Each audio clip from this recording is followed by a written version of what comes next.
కృష్ణా జిల్లా గుడివాడ నూతన తహసీల్దార్ గా బి రామకోటేశ్వరరావు బాధ్యతలు స్వీకరించారు. ఈ సందర్భంగా సిటీ న్యూస్ తెలుగు ప్రతినిధితో మాట్లాడారు. గతంలో కురితివెన్ను మండల తహసీల్దార్ గా పనిచేశారని, ఎలక్షన్ బాధ్యతల నిర్వహణలో కాకినాడ జిల్లాలో విధులు నిర్వహించి మళ్లీ ఇక్కడకు రావడం జరిగిందని తెలియజేశారు.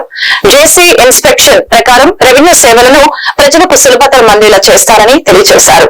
రెవెన్యూ సమస్యలు ఏమున్నా తన దృష్టికి తీసుకుని రావాలని, డిపార్ట్మెంట్ లోని సిబ్బందితో కలిసి సమస్యల్ని సత్వర పరిష్కారం చేసే దిశగా పనిచేస్తామని తెలిపారు.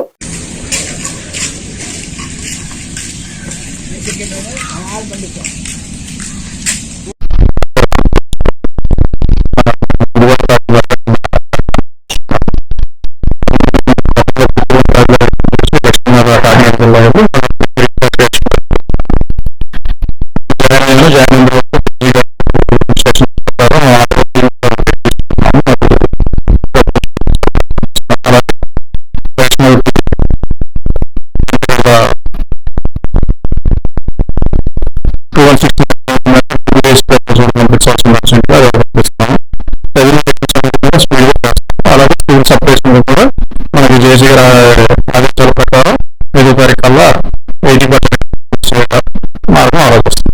దీని మీద బీఆర్ఓ రమ్మని స్పెషల్ డ్రైవ్ పెట్టాము. ఒక బిఆర్ నెల